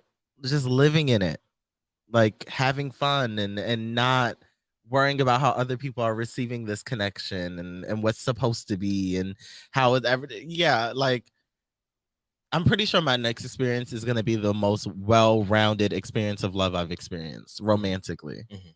So we'll see who that person is. What about you? I feel like at the moment I feel like I was in love for the moment of my understanding of love. Mm-hmm. If that makes sense. Mm-hmm. At that point in my life, what I thought love was, I was in that. Mm-hmm. But do I feel like I have experienced like fully what love is? No, I don't think I feel it's like I think I experienced a deep level of lust and things, but I don't feel like I got everything out the situation. Hmm. I would do anything for that person, but I don't know if it was because I was infatuated so much or if it was the reciprocation of both. Mm-hmm. But we can talk about that when we get back. We'll be back. Just I don't know if it was because I was infatuated so much or if it was the reciprocation of both. Mm-hmm. But we can talk about that when we get back. Hey, Jackie, what's wrong? I'm over here running around trying to tell everybody about the Podcast Pit. What's the Podcast Pit? I'm glad you asked. The Podcast Pit is an event where you will find some of your favorite podcasts performing in front of a live audience. Will there be food and drinks there? Of course there will be. It's at Joxer Dailies in Culver City. They have a full bar and a full menu. Hey, I may need to tell people about this as well. Yes, come with me. Let's tell them. The Podcast Pit is coming. The Podcast Pit is coming.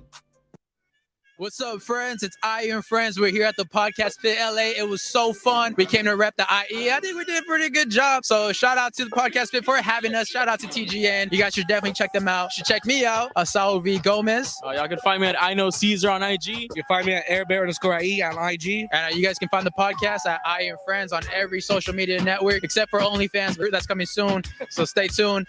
So follow us and follow TGN Podcast Pit. Have a good day, guys. Sundays just got sweeter. The Hub Radio presents First Sundays Open Mic, hosted by Hub City Dre, DJ Gamma Ray, and the First Sundays Band. They're inviting all singers, rappers, comedians, and poets to show up and show out. Sign-ups begin at 6 p.m. Sundays Open Mic will take place every first Sunday of the month. It's just $10 before 8 p.m. and $20 after, so arrive early. The address is 1135 East Compton Boulevard. That's 1135 East Compton Boulevard in Compton, California. For more information, follow them on IG at First Sundays Open Mic. Hey there, business owners. Don't miss our limited time offer. Advertise on the Good News Radio as low as $2 per commercial slot. That's right. Promote your business up to 4 times a day, every day for a month on live radio. If you're interested, email us at contact@tgnradio.net. Once again, that's contact@tgnradio.net. Hey, beautiful people. It is the baddest bitch on the block, Eric Devontae. And it's me, Kelvin Unique, and we are the Get Right Radio Show. Here on TGN Talk. Are you going to church on Sunday? Hell no, I'll be right here live at 10. We got all the celebrity entertainment news with my favorite segment. Bitch, you better read. And you know, of course, I'm going to get you right and get you out that door spiritually with some Uniquely Speaking. Oh, I need it. The kids need it. And this is why y'all need to tune into us every Sunday from 10 a.m. to 12 p.m. here only on TGN Talk.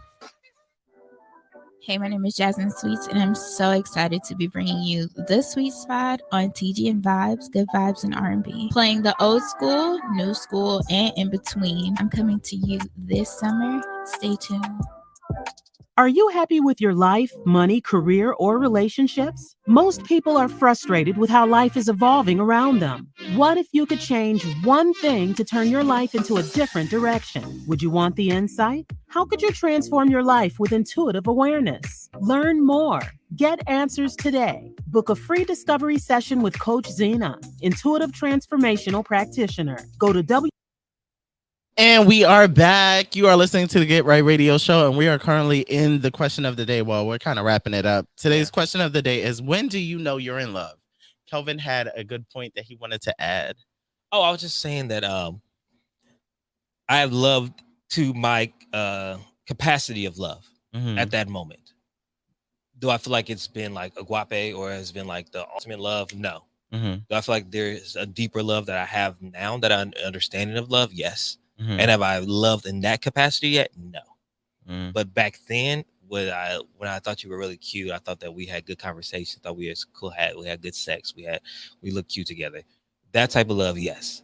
But have I met someone who has mentally and physically, emotionally and spiritually checked off all those boxes and been in that type of love yet? No. I agree. I haven't either. Yeah. But I'm hoping it's coming. I believe it's coming. I prayed to God the other day because I had a situation with the guy I've been dealing with, and he's just, I think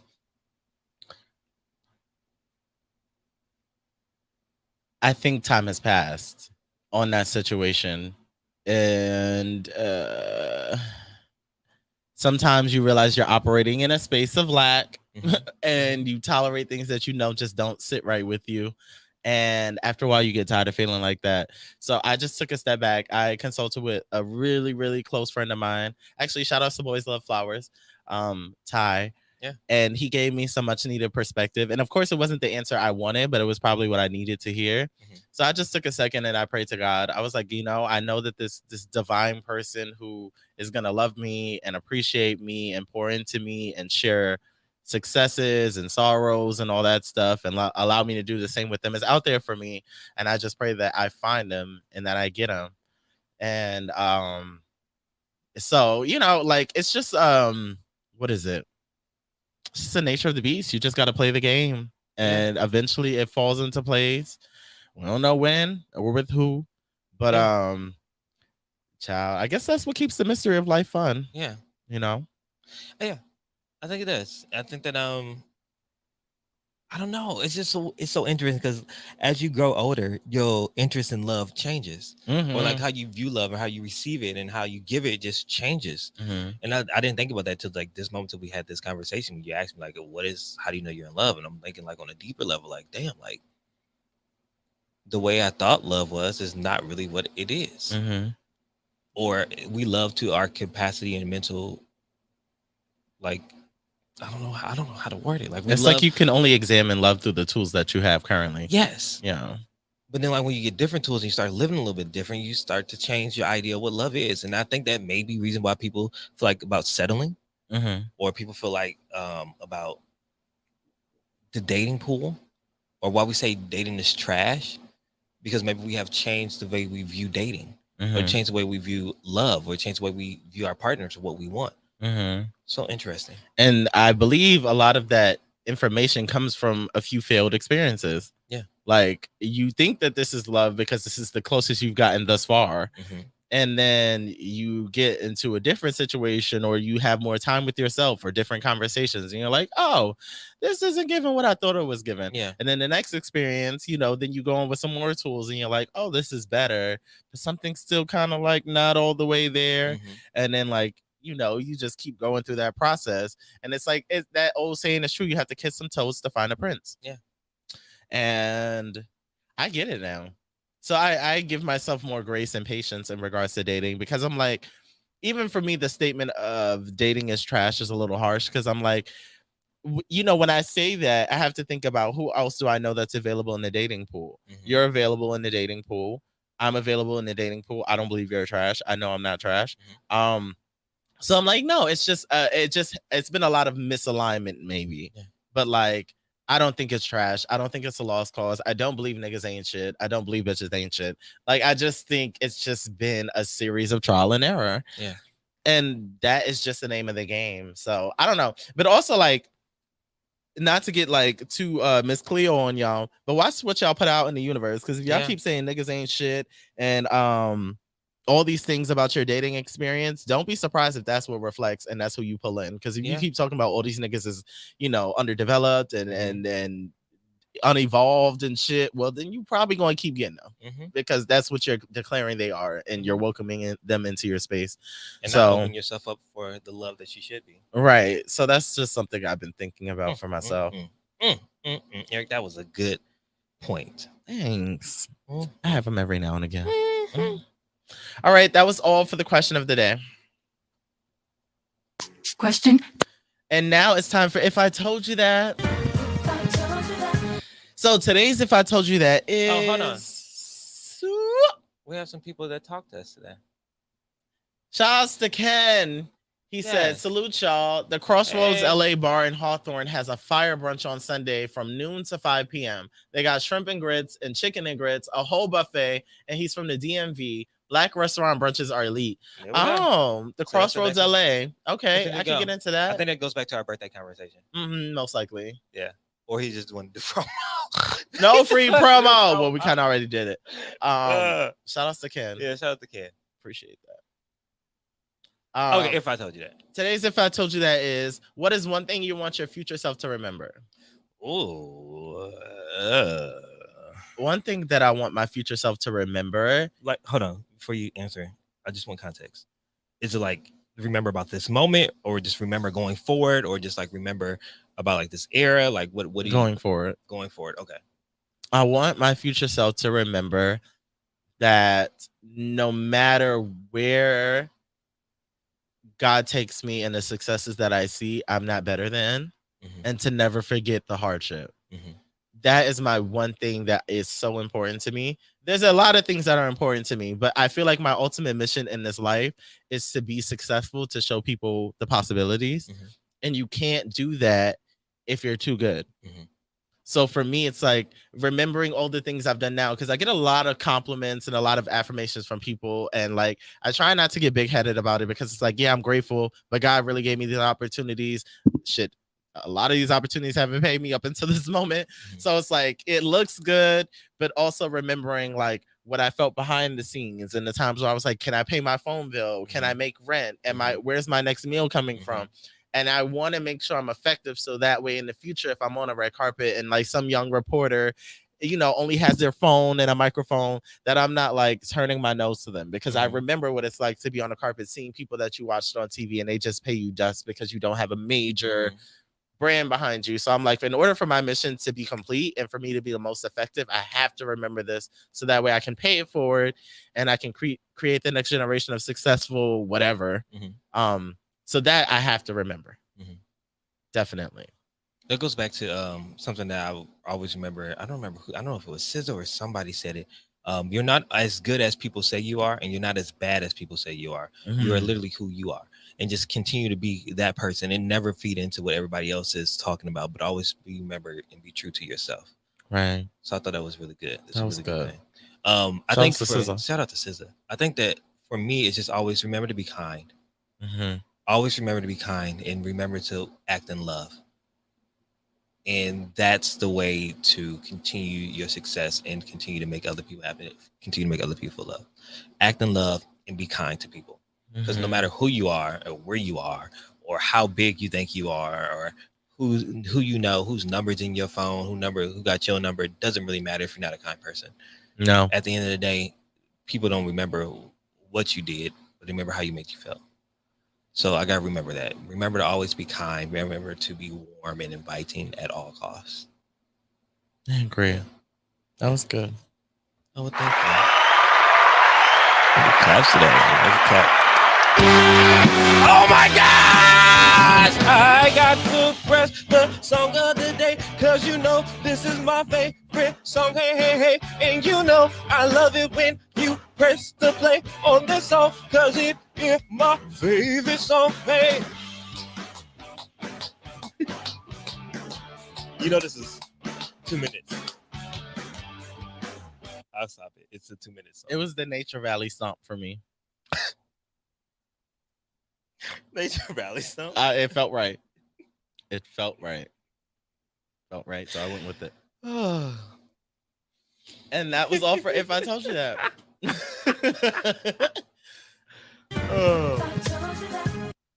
Let's get into some Uniquely Speaking. This is for Rachel, you big, fat, white, nasty, smelling, fat bitch.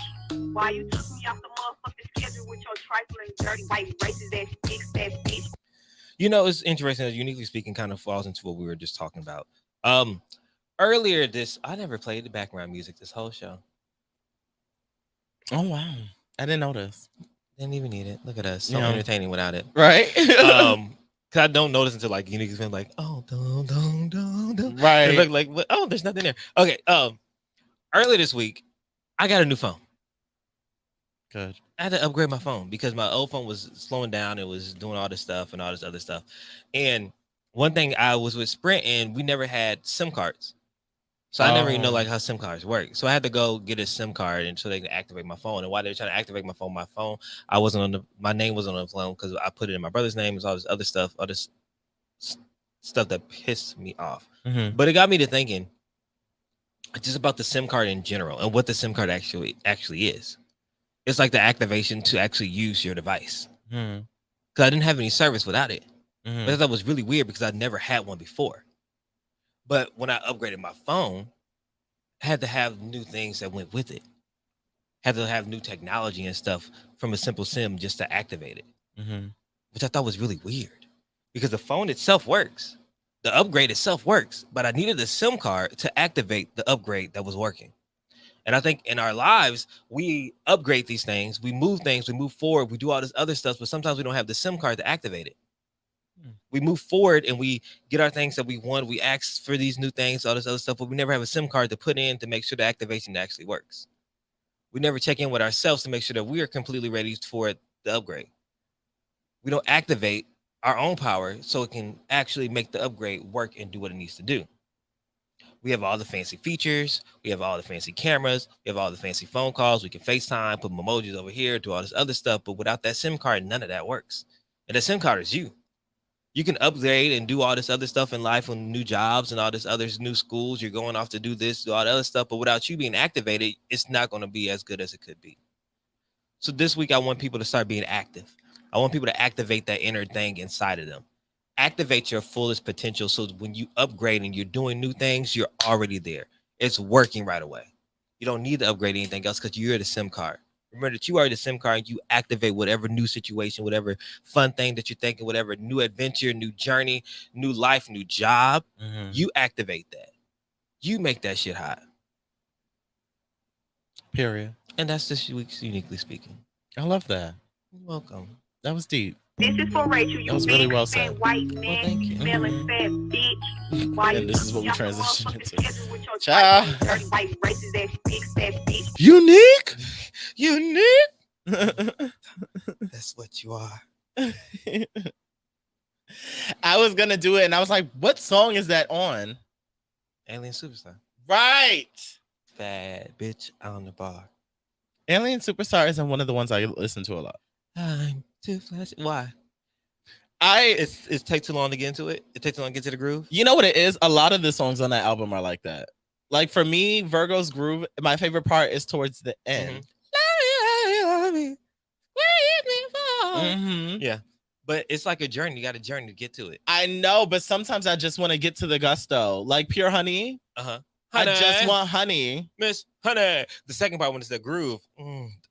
My favorite songs on the album are the Are the Pure grooves. Honey, Yeah. Virgo's Groove, Yeah. Summer Renaissance, Cuff It. Like I want the Yeah. Plastic Off the Sofa is my Yeah. first one. I should have Yeah, started but there. I love Plastic Off the Sofa. I think that may be the first dance at my wedding at this point. It's so good. Yeah. And like the grooves are the best. Because my thing with Beyonce for me is just always been like one of my favorite singers. Mm-hmm. So like all the updated sounds of Beyonce from like video phone on, Yeah. they're whatever to me. Like Yeah. they're cool. But I want to hear her sing. But when she sings, When she's in her there's bag. nothing like Yeah. it. There is nothing like Beyonce singing. So all the grooves are my favorite songs on the But I project. think that's why this is so good because I think she finally found a way to appease both of us because the people's like, I'm tired of rap Beyonce, but other people love talk your shit Beyonce. Right. And I think she's found a way to give us both on every song. Every single Every song. And it's so that you don't skip songs. Like you have to play the whole song out. Yeah. It's so cohesive because you'll miss something. Yeah. You'll probably miss your part. Yeah. I can't skip Pure Honey. You can't. So I have to go through all the Vogue fields for me to get to my groove. Miss Honey. That I live for. The Miss Honey is it for me. And you know the bad bitches to the right. Bad bitches to the left. It's left, right? What's the Lame other one? Bitches to the right. You can meet. You can in do both. Middle. You can meet in the middle. Night. Yeah. Yeah. Beyonce is just, she really did her shit with that. So Woo! yeah. Unique. Mm-hmm. That's what you are. Period. Well, that's really what you are. Here we are. That's your brand. Yeah. But yeah, I want to thank you guys as always for listening to this episode of the Get Right Radio Show. Cheers to 265. Five? I don't think so. That's what it said. That's what it said right here. 265. Well, I put it together, so I guess it's 265. 265. So cheers to Live. that. And no, we're in 256. Oh, we're in 256. That's where the confusion came in. I mixed the numbers up. It's 256. So thank you guys so much for listening to this episode. And as always, let's recap this. Yeah. What did you learn? That Beyonce will jump off a windowsill and none of you bitches are safe. Stop playing with her. None of you bitches are safe. None of you bitches are safe. What else have I learned? Well, I've been reminded to be patient with the flow of life, and understand that things can turn at the drop of a dime. Like, you know, you can get a new job after coming from a series of financial misfortune. You can come across the love of your life after dating a few duds. You know, you can sign a new lease on an apartment after dealing with a period of homelessness. So you really just never know. And it's important to like really try and keep your outlook as elevated as possible. I've been reminded this weekend that time with friends and family is so necessary. Just because you don't know how much time you have with these people. And sometimes it's just good to be yourself and be a goofball and not have everything all figured out. I've also learned that it's important not to feel obligated to other people's pockets, even if it is a celebration of your life. If you truly care about the people that you are inviting, you will take them as is and will not make them feel less than for not having.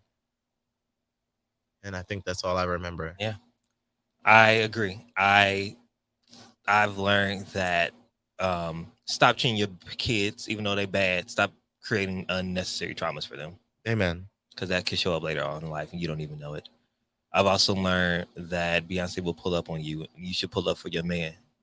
If y'all a power couple, you should pull up. Period. Because you shouldn't have to do that, Jay. I got your light work. Whoop, whoop. Okay. I've also learned that when you are loving, you should love to your full potential. And as you love and as you grow, your idea and outlook on what love is changes, and that's okay. But it's important for you and your partner to change and grow with that. Damn, that makes so much sense why people say, well, I felt out of love. Or they weren't evolving because your idea of love changes. I'm having a revelation right now. That's crazy. Wow, that's the power of the Get Right gets us together every Sunday. That's why people's like, I fell out of love, because like our views of love change and how we see and morph and things. Wow, crazy. Okay. Anyways, yes, that's what I learned. All right. I mean, hey, y'all heard it here first. Shit. And as always, y'all can find me on IG at The World According to Eric, Facebook, Twitter, and YouTube at Eric Devante, and TikTok at Eric Devante Russell 3. Yes, you can find me, Kelvin Unique, KelvinEunique, on Twitter, and just flip. No, that's on Instagram. Then flip that to Unique Kelvin on Twitter. Make sure you're following the Get Right Radio Show, the Get Right Radio Show on your Instagram page, and then download the Good New Radios app, because without that, you won't be able to listen to us live every single Sunday. Period. Also, on August 22nd, Yes. we will be hosting the podcast pit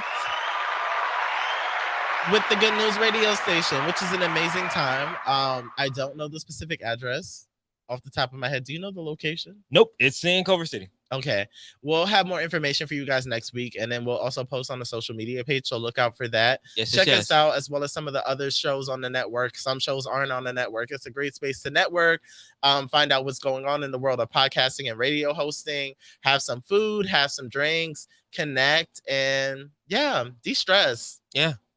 So, as always, I hope you guys got right. That's right. Get right or get left. Bitch, you better get right.